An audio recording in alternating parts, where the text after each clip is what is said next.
Hello and welcome to the Ingredient Guru videocast. I'm so glad you're here. As we go through life, sometimes there may be things that happen that impact our health, such as a diagnosis of cancer, whether it's for you or someone you love. It can be challenging and seem overwhelming. One of the things that we often don't keep in mind is that the diagnosis of cancer is an underlying condition that has been building for a while. And that's why today I am absolutely delighted to be talking with my colleague, board certified holistic nutrition professional, Katrina Foe, who is going to talk with us about the 10 root cause drivers for cancer, so we can all begin to look at how we might incorporate these to address our own health and live as vibrantly as possible. Katrina, thank you so much for being here. Absolutely. It's my pleasure.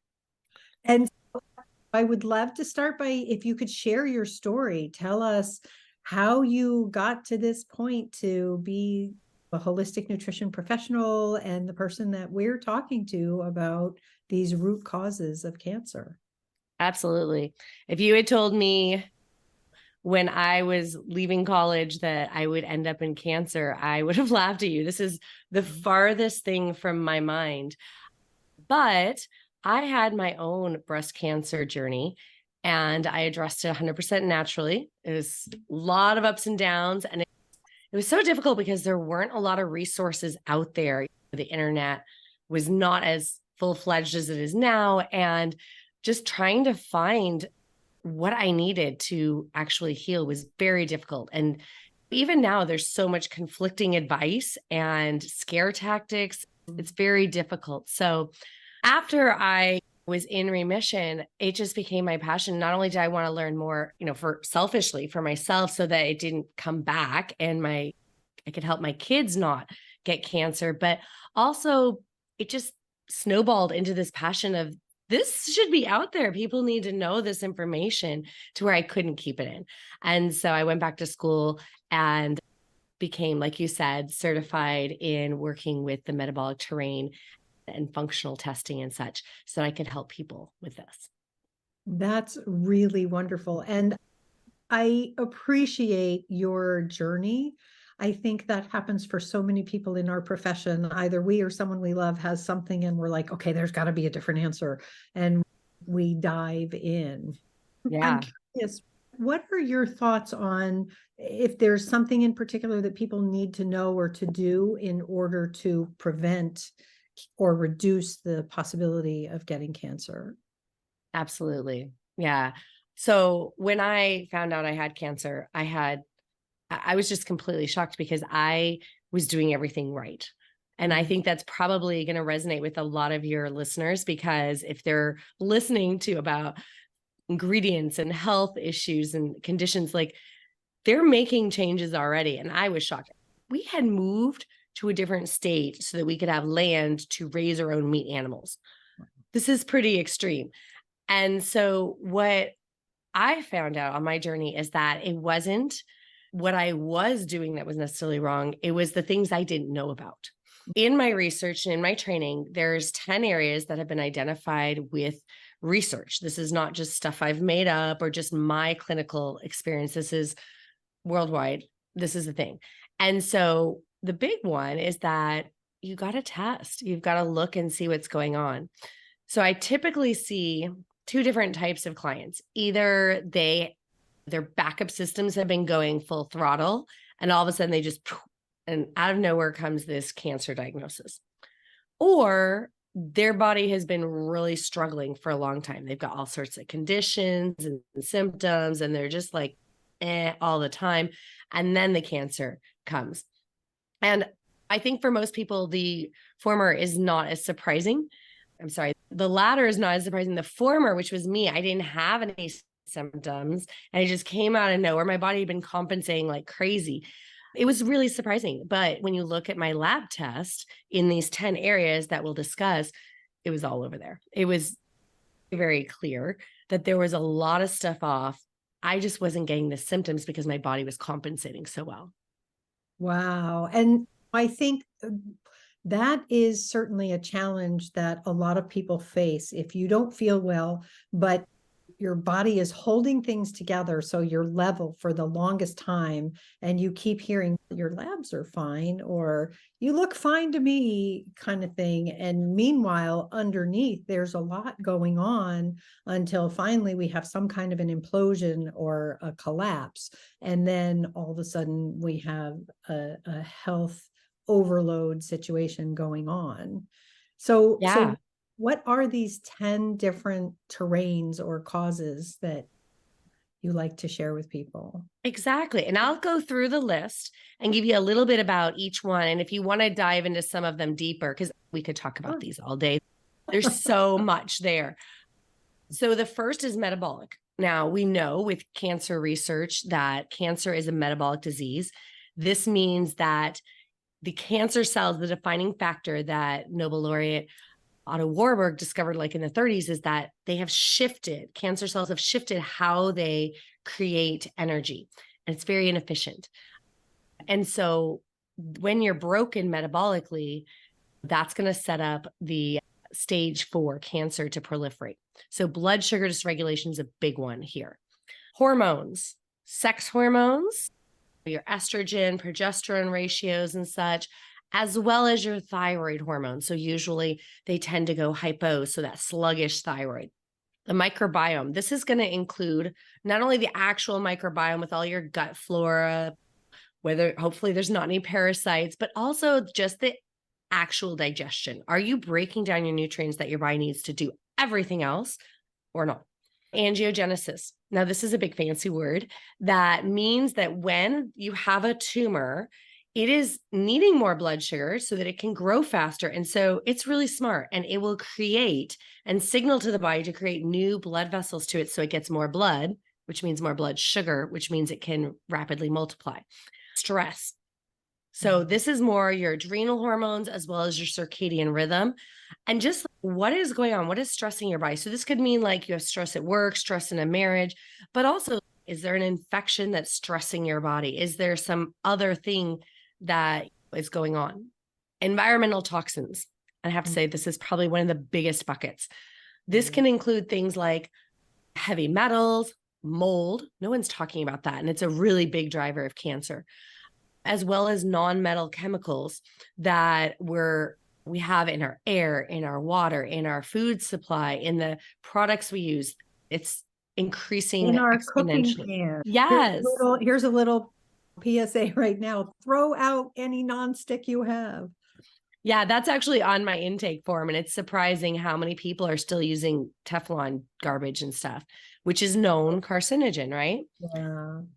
The immune system. Now, this is the system that is supposed to be, it's designed to actually address rogue cancer cells, because your listeners may know that we all have some cancer cells floating around. It's how does your immune system handle it? Is it overwhelmed by all these other factors to where it's just, is it out of control with an autoimmune disease? There's things you need to look at. Epigenetics. So most people have been taught and heard that cancer is a genetic disease. You just get it. You have no control, which is total malarkey. So we know now in the research that like less than 5 to 10% of cancer is truly like inherited genetic, like you have no control. That's a really small percentage. So the epigenetics, these are the diet and lifestyle choices that you make that can flip on and off these genetic mutations or predispositions to not performing well. And we have control over this. And that speaks so highly to that quote that I absolutely love, which is genetics loads the gun, environment and lifestyle pull the trigger. It is so well put. I love that. Yes, exactly. And so knowing, are there bullets in your gun?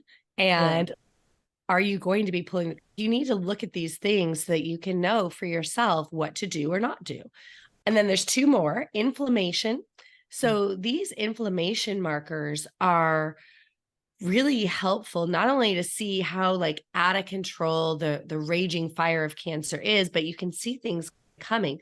And one thing that I do is I use these markers to tell me if things are going sideways with a cancer client way before you're going to see like tumor growth.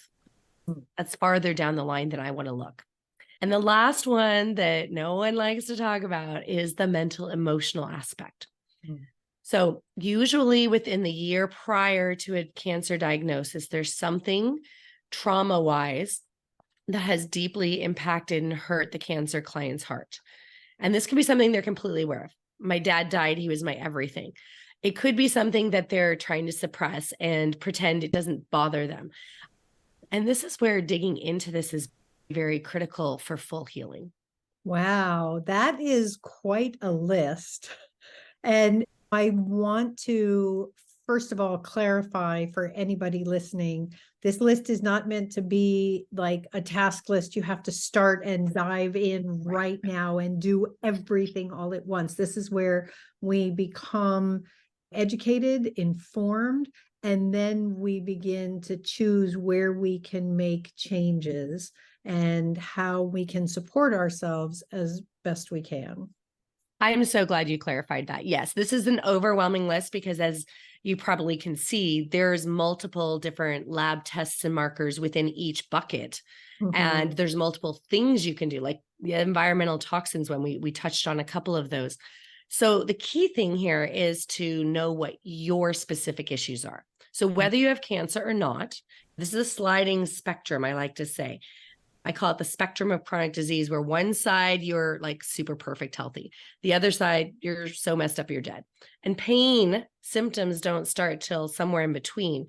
So you want to start to know what is pushing you in the wrong direction so that you can pull yourself back and be strategic, because I don't want you, and you don't want to either, have to spend all your time and money and energy to get all of these things because they're not always pertinent. Now, the really big thing that everyone needs to know is that with cancer, it's not one of these things. It's usually 6 to 8 of them. So if you can start to unravel these before it gets to 6 or 8 of them, and you only have a couple of them, you just prevented cancer. And this is so huge because it's not sexy, it's not fun to do all this preventative work. But if you know which areas to look at for you and dive into, you can be very strategic and prioritize the work you're doing. And I think that's really important, is about prioritizing and also about being proactive. As you were going through that list, so many of these things, obviously some of the environmental stuff, inflammation, stress, microbiome, all of that, so much of that has a foundation in how we nourish our bodies. And so are there any specific dietary support ideas that you have for people who want to make sure that they're really stepping up in order to do the best they can for themselves? Oh, yes. Yes. I love this question. So there's a lot of layers in this. So with somebody that has cancer and is actively cancering, they need to be on a strict ketogenic diet to where they are actively finding the ketones at higher levels. Now, and can I want to interject when you say that, because I've had a slightly similar conversation with someone else. When you're saying a ketogenic diet, you mean a true keto diet, not dirty keto, not sugary keto treats. Like we're talking true, balanced, measuring, calculating ketogenic. Exactly. And that's what I was going to clarify is the cleanness. That's not a really well phrased word, but you want to make sure it's not dirty keto. You're not doing like Velveeta and bacon. This is not what we're talking about.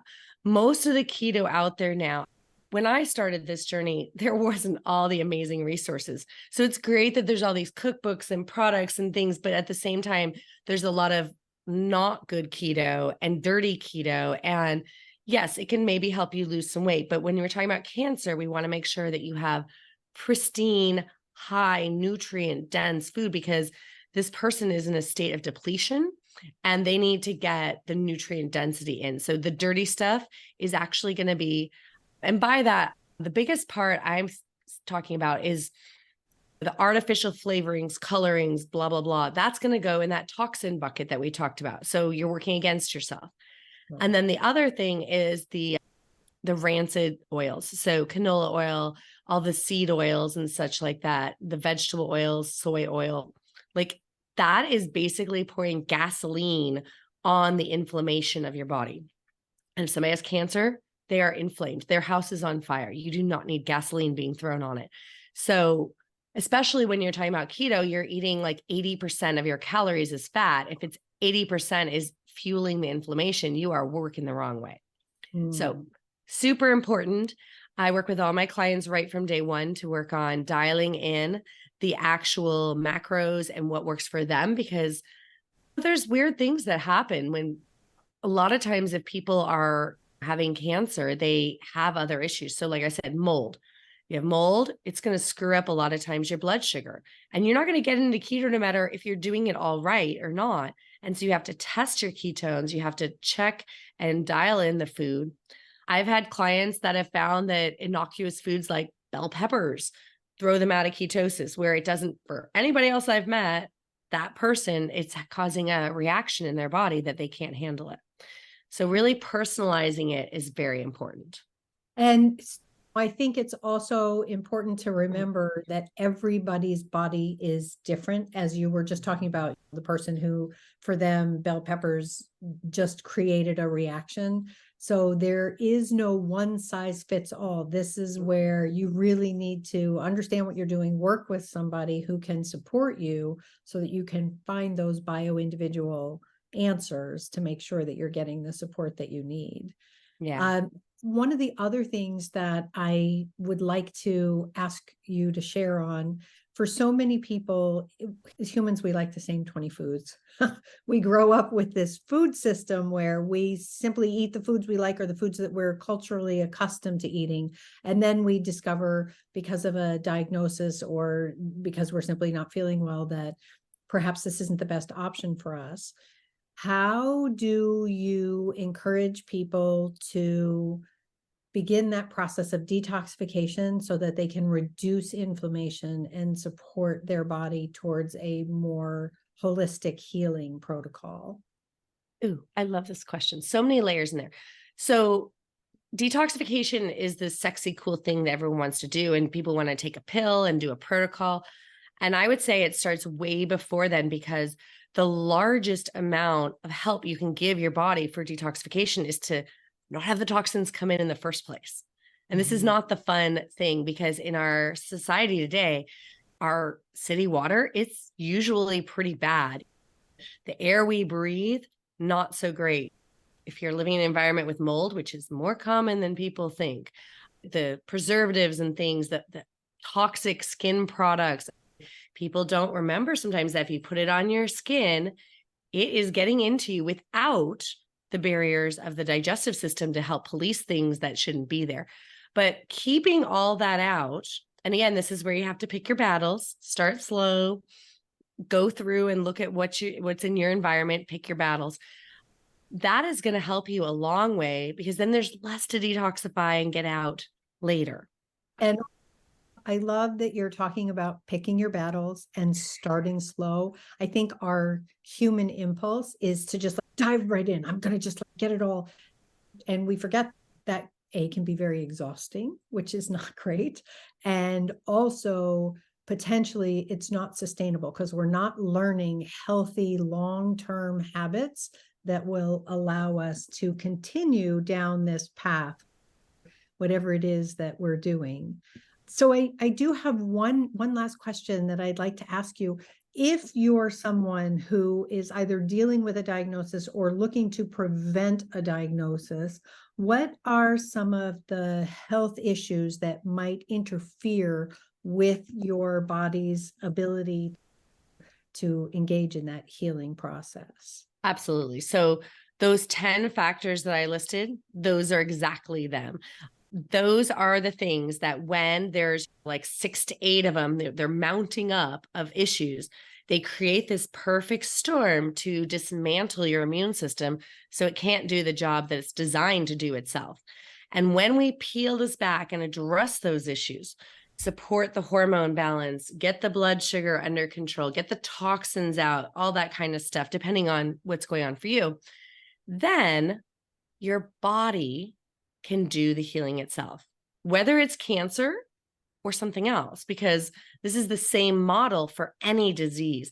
We're just talking about cancer. That's my journey. That's my specialty. But the more you can go backwards towards health on that chronic disease spectrum and get away from the symptoms by addressing all of these issues, not just the sexy one that you're excited about seeing a change in.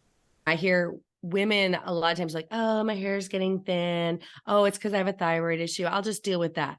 And they're not dealing with the digestion and to get the nutrients in for their thyroid. They're not dealing with the fact that they're not eating a healthy diet in the first place. The whole thing you want to look at. And a lot of times, especially in the toxin bucket, there's things that you just don't know that you don't know. And that's where you really want to dig in, especially if it's a more serious health condition where you already have a diagnosis. Sure.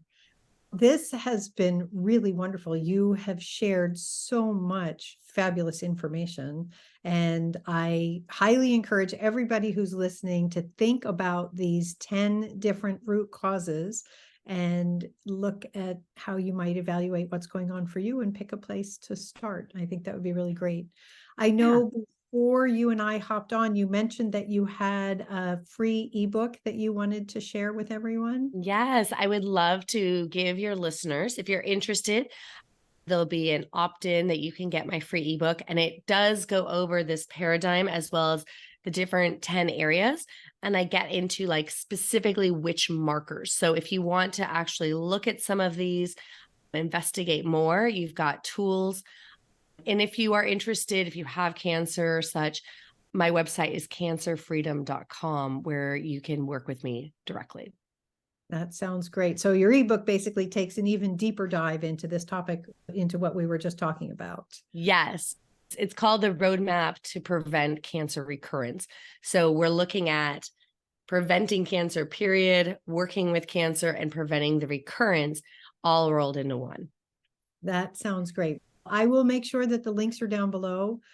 Katrina, thank you so much for being here today, sharing your story and your wisdom. Very much appreciated. For everyone who is watching this, all the links will be down below. And so I encourage you to check it out, get that ebook, and begin that process of working on your 10 different areas. And as always, I want to remind you, in all you do, make today a healthy day. Bye, folks.